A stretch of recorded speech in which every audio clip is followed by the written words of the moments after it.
Halo teman-teman semua, senang sekali bisa kembali menyapa teman-teman.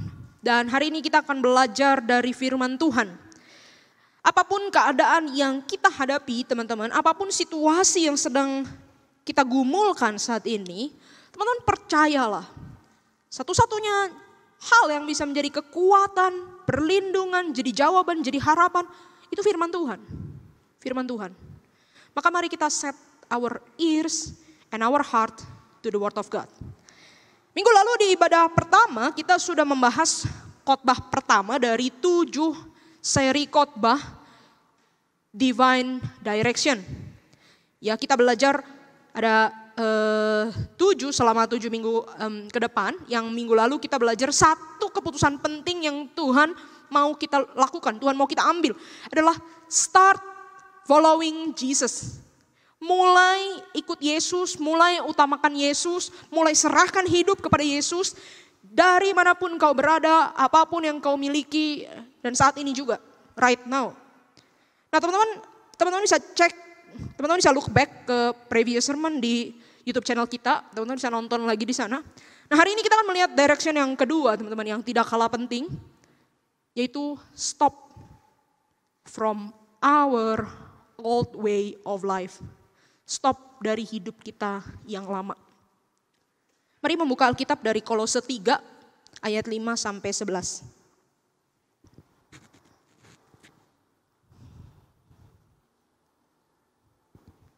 Kolose pasal 3 ayat ke-5 sampai 11 saya akan bacakan buat teman-teman.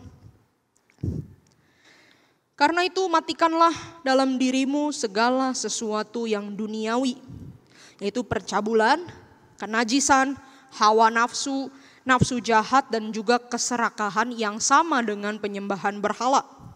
Semuanya itu mendatangkan murka Allah atas orang-orang durhaka. Dahulu kamu juga melakukan hal-hal itu ketika kamu hidup di dalamnya. Tetapi sekarang buanglah semuanya ini, yaitu marah, geram, kejahatan, fitnah dan kata-kata kotor yang keluar dari mulutmu. Jangan lagi kamu saling mendustai. Karena kamu telah menanggalkan manusia lama serta kelakuannya. Dan telah mengenakan manusia baru yang terus-menerus diperbaharui untuk memperoleh pengetahuan yang benar menurut gambar kaliknya. Dalam hal ini tiada lagi orang Yunani atau orang Yahudi, orang bersunat atau tidak bersunat, orang barbar atau orang skit, orang budak atau orang merdeka, tetapi Kristus adalah semua dan di dalam segala sesuatu. Teman-teman, di dalam hidup ini, hampir semua keputusan yang kita ambil itu bersifat ganda. Jadi kayak seperti satu koin yang punya dua sisi. Sederhananya begini, kalau kita say yes to something, itu berarti di saat yang bersamaan kita juga say no to the other things yang berlawanan. Ya, contoh, kalau misalnya kita pagi-pagi gitu ya, kita mau bangun tidur begitu ya. Lalu kita bilang, yes, I want to get up, I want to take a bath. Berarti kita sedang bilang no sama ranjang kita yang nyaman. Kita sedang bilang no untuk tidur lagi. Nah, kalau kita memutuskan misalnya untuk hari ini saya gak akan nyontek. Dengan kata lain, itu kita sedang bilang bahwa saya memutuskan untuk belajar sungguh-sungguh. Supaya dapat nilai bagus. Kecuali kalau kita gak peduli dapat berapa begitu ya. Nah, yang penting lulus begitu ya. Nah, ketika seseorang memutuskan untuk say yes untuk sebuah kesempatan pekerjaan, nah itu di saat yang bersamaan dia sedang berkata tidak kepada lowongan yang lain gitu. Atau berkata tidak untuk hidup menganggur. Ya. Dan ketika misalnya orang memutuskan untuk menikah sama pasangannya nih. Nah di saat yang bersamaan dia sedang bilang no untuk orang-orang lain. Teman-teman bisa get the idea. Ketika kita bilang yes to something, itu berarti di saat yang bersamaan kita sedang bilang no untuk hal yang berlawanan, untuk hal yang sebaliknya. Nah, begitu juga yang berlaku kalau kita hidup mengikut Tuhan. Ketika kita bilang say yes to Jesus, itu berarti kita say no to the other thing yang bukan Jesus. Ketika kita bilang mau kasih hati kita ke Yesus, itu berarti kita sedang bilang no sama dunia ini. No sama diri kita sendiri. Ketika kita bilang saya mau melayani Yesus, jadi hamba Yesus, pelayan Yesus, it means kita sedang bilang no untuk segala keinginan pribadi dan ambisi diri. When we start follow Jesus, it means we must stop from our old way of life. Bilang start ikut Yesus, itu berarti stop hidup yang lama. Stop hidup yang lama. Teman-teman, sekitar tahun 50-an, ada seorang gangster yang terkenal sekali namanya Mickey Cohen. Mikey Cohen. Nah, dia satu geng sama Al Capone yang terkenal itu. Dia suka melakukan banyak hal yang liar. Mungkin teman-teman gak tahu ya, tapi gak apa-apa, googling aja. Nanti juga ketahuan mukanya kayak apa. Palanya rada botak. Saya pikir itu mau cetong gitu ya, ternyata bukan. Nah, teman-teman, dia sangat suka melakukan hal-hal yang liar dan jahat. Beberapa kali dia ditangkap masuk penjara. Tetapi penjara juga seperti kayak gak ada artinya buat dia begitu. Cuman ya transit aja, jadi masuk penjara, keluar lagi dan begitu lagi. Ya, masih melakukan hal-hal yang jahat, masih sama geng-gengnya, masih mukulin orang, masih narkobaan dan seterusnya. Nah, suatu ketika dalam sebuah KKR yang diadakan oleh pengkhotbah Billy Graham yang terkenal sekali waktu itu, Mickey Cohen ini tersentuh. Dia mendengarkan Injil, dia terima Yesus, dia bertobat. Dia dilayani sama orang-orang Billy Graham gitu ya, dikonseling, didoakan. Mungkin dia scan QR code kali kayak kita kalau mau minta prayer request begitu ya. Nah, semua orang panitia KKR pada waktu itu merasa berhasil. Merasa telah melakukan pencapaian besar. Karena apa? Karena ini kepala gangster bertobat di hari itu. Nah, tetapi teman-teman fast forward, seiring dengan berjalannya waktu, orang melihat kehidupan Mickey Cohen yang sekarang Kristen itu sama sekali gak berubah. Dia masih suka ke bar, merokok, minum-minuman, main cewek begitu ya. Bahkan masih jadi kepala gangster, pukulin geng lain, memprovokasi. Ya, hidupnya sama sekali gak berubah begitu. Dan dia seperti gak ada masalah dengan itu, gak terganggu dengan cara hidup begitu. Lalu kemudian tim Billy Graham yang melayani dia ini datang panggil dia. Kamu kan udah ikut Tuhan. Kenapa kok kamu masih hidup seperti itu? Kenapa kok kamu masih melakukan hal-hal yang dulu kamu lakukan? Dan kamu gak merasa salah. Kamu bener gak nih mau ikut Tuhan? Waktu itu kamu bertobat, kamu sungguh-sungguh gak? Lalu Mickey Cohen teman-teman dengan santai jawab seperti ini. Begini ya, di dunia ini kan ada pemain sepak bola Kristen, Christian football player. Ada polisi Kristen kan, Christian policeman.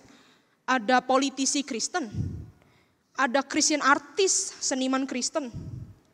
Terus kenapa saya gak boleh jadi gangster Kristen? You get the point? He just didn't get it. Dia gak ngerti. Teman-teman, Christianity itu bukan add-ons yang kita tambahin dalam hidup kita. Saya tetap mau jadi berandal Kristen, enggak bisa. Ketika kita berkata mau ikut Yesus, mau jadi murid Kristus, itu berarti kita say no to the other worldly things. Here is the truth that I want you to listen.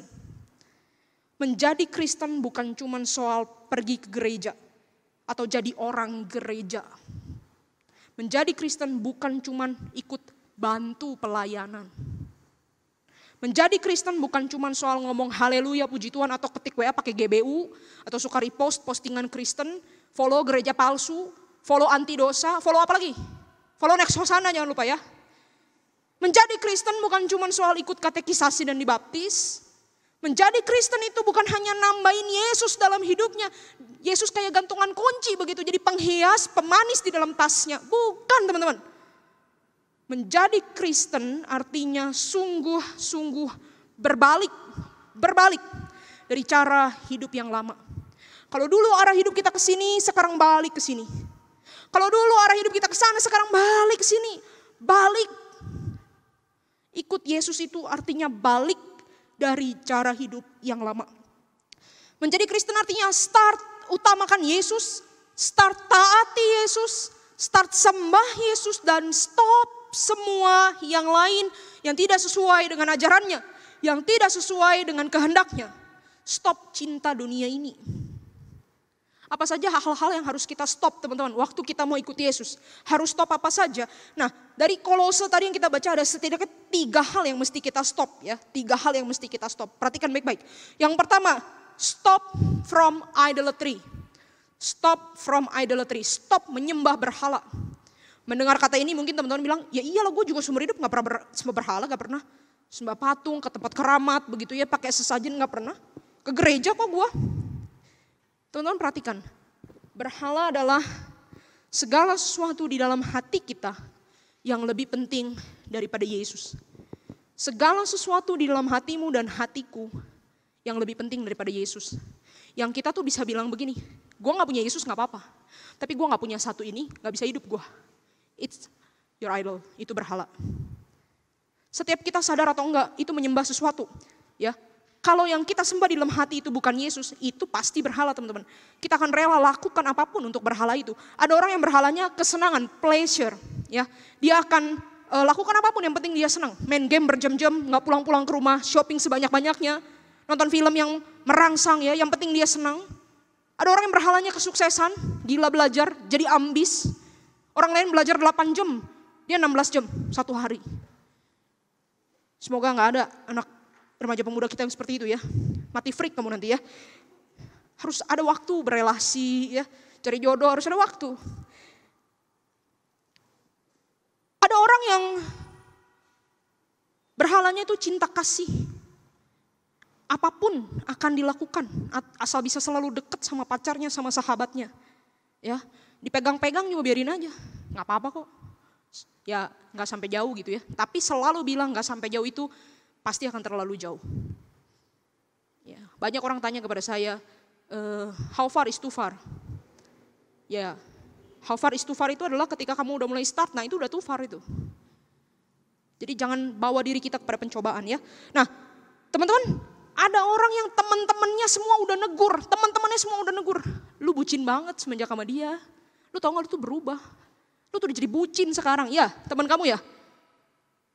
Tapi dia katakan apa? Dia katakan apa? Ya biarin aja. Mungkin baginya ini temannya, pacarnya adalah dunianya, ya. Semua teman udah negur dia bucin tingkat dewa, tapi dia rela kehilangan studinya, kehilangan karirnya demi pacarnya. Lama-lama jadi posesif, selalu pengen diutamakan. Padahal sebenarnya hatinya restless, hatinya nggak tenang. Nah ini namanya idolatry, penyembahan berhala. Ya ini yang dikatakan di ayat 5 bukan? Percabulan, kenajisan, hawa nafsu, nafsu jahat, keserakahan. Itu akarnya itu satu, akarnya apa? Idolatry, penyembahan berhala. Ada sesuatu yang lebih penting dari kita selain Tuhan Yesus. Mau tahu apa aja idols of the heart? Nah, nonton kolam di YouTube kayak mau sana. Promo lagi. Maka ketika kita bilang kita mau start ikut Yesus, di saat yang bersamaan teman-teman kita harus stop. Kita harus belajar lepasin semua genggaman hati ini. Lepasin ke Tuhan. Lepasin segala berhala kita. Lepasin kepengen seneng untuk sementara, lepasin keinginan untuk paling sukses, paling kaya, paling pintar, lepasin keinginan untuk cinta, lepasin ke Tuhan. Mungkin kita merasa ngelepas itu gak gampang ya, kita kan merasa, ih gila gue kalau lepas ini terus gue jadi apa? Jadi apa? Pak Tarno ya.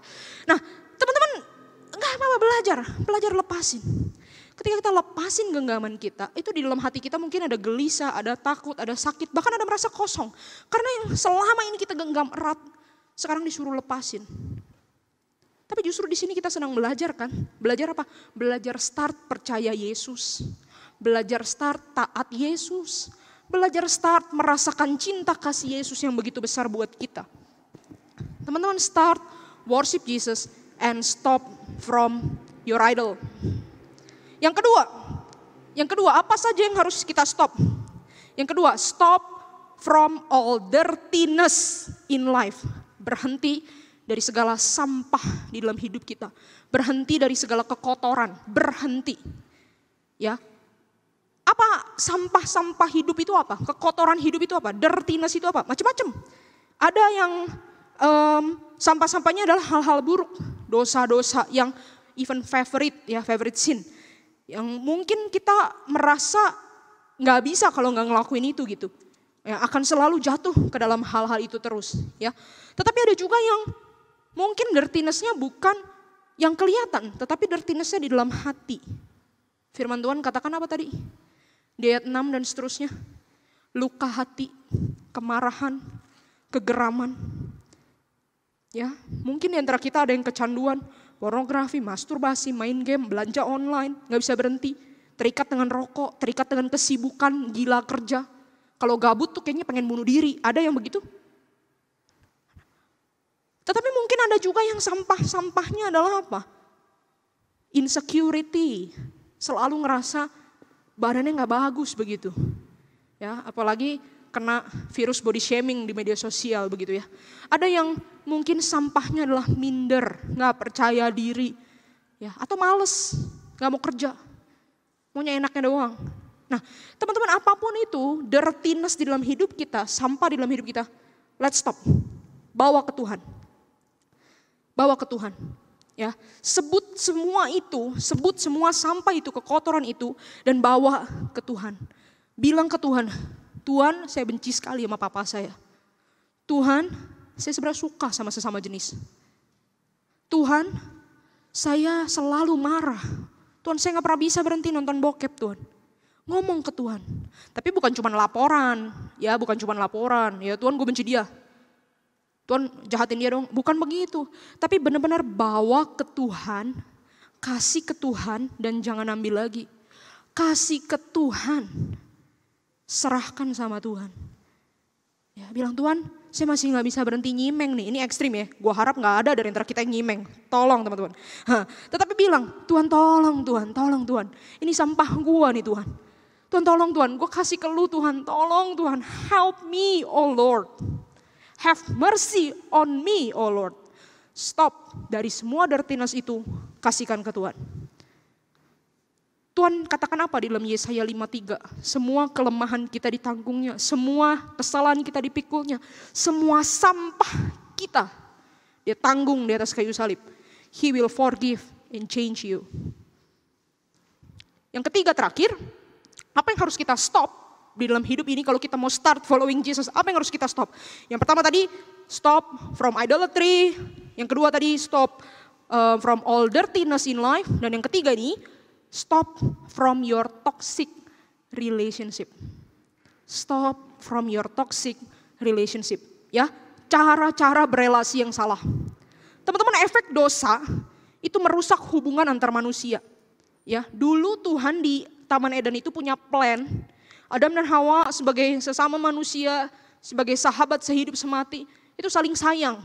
Bisa terbuka, bisa percaya, jujur, bahkan dikatakan telanjang tapi gak malu. Bukan cuma telanjang fisik, tapi bisa terbuka apa aja dan gak malu, gak dituduh, gak dijudge. Tapi semenjak dosa masuk, itu relasi jadi rusak. Kita saling nyalahin, kita gak percaya orang lain, kita gak berani nyatakan yang benar. Itu toxic relationship. Dan bahkan suka masuk ke dalam gereja bukan? Itu sebabnya kita gak bisa tuh percaya sama orang, saling curiga, kita takut, kita gak terbuka, kita saling menusuk, akhirnya saling melukai. Dan kadang ini bisa menjadi dosa sosial yang lebih besar. Ada diskriminasi, favoritisme, rasisme, seksisme, dan banyak sekali relasi-relasi yang lain yang toksik. Ya, itu sebabnya ada orang-orang yang berelasi hanya ambil keuntungan. Friends with benefit, HTS, TTM, PHP, ghosting, tebar jala, apapun itu. You must stop from this kind of toxic relationship. Kalau mau start ikut Tuhan, Tuhan bilang sesamamu itu gambar Allah, sesamamu itu harus dikasihi, sesamamu itu kita saling encourage, kita saling mendukung, kita harus care sama orang lain, belajar jujur apa adanya, speak the truth in love, bukan cuma manfaatin orang lain. Ayat 9 kasih tahu kita, mari lihat kitab suci, janganlah kamu saling mendustai. Ayat 10 dan 11, di dalam Kristus kita semua satu keluarga, satu tubuh, gak ada lagi kaya miskin, gak ada lagi Cina Jawa, gak ada lagi Sunda Batak, gak ada lagi Yunani Yahudi, gak ada lagi orang Skit, orang barbar, gak ada budak, gak ada orang merdeka, semua tubuh Kristus. Bahkan bukan hanya itu, nanti kalau teman-teman baca yang perikop selanjutnya, itu bicara soal apa? Bicara soal hubungan, suami istri, anak orang tua, tuan dan budak. Kalau mau serius ikut Yesus, harus stop dari semua toxic relationship. Pertanyaannya kan gini, apakah kita benar-benar bisa ikut Yesus dan stop dari semua ini? Apakah benar-benar bisa? Padahal ini kebiasaan yang kita lakukan sehari-hari, bahkan dunia kita seperti ini, udah tersistem. Gimana kalau kita stop? Kita jadi aneh sendiri dong. Here is the good news teman-teman, ini gospel, ini good news ya. Kita bisa stop dari semua itu, karena Tuhan sudah break every chain. Tuhan sudah patahkan semua kuasa dosa. There is power in the name of Jesus. Tuhan sudah patahkan Di atas kayu salib, dia patahkan semua kuasa dosa. Dia kalahkan iblis. Dan dia kasih kekuatan buat kamu dan buat saya untuk hidup benar, untuk ikut dia. Itu sebabnya Paulus katakan teman-teman, kita udah menang. We can stop from all these things. Because God help us to do so. Because God give us the power to do so.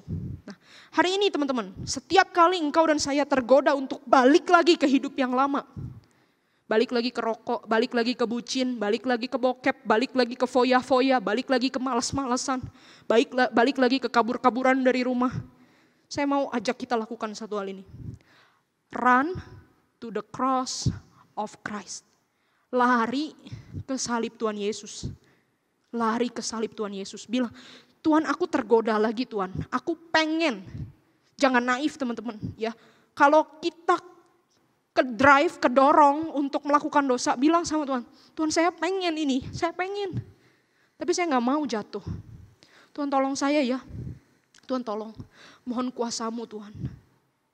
Dan saat itu teman-teman, kalau engkau berani hubungi 1-2 orang temanmu yang terdekat. Hubungi kita ya. Gua tergoda nih. Gua gak kuat nih, gua pengen nih, please pray for me. Kita akan doain. Teman-teman mau gak kita sungguh-sungguh start follow Jesus and stop from the other worldly things. Karena orang gak bisa pegang Tuhan sama pegang dosa. Itu ibarat kamu bilang, aku mau nikah sama Tuhan, aku mau kawin sama Tuhan, tapi aku mau tidur sama dunia ini. Gak bisa. Gak bisa. Hari ini Tuhan katakan, I have paid. Aku sudah bayar, aku sudah tebus dosamu, aku sudah berikan kuasa. Dan sekarang maukah kita percaya kalau Tuhan akan menolong kita untuk hidup sesuai kehendaknya. Let us pray together.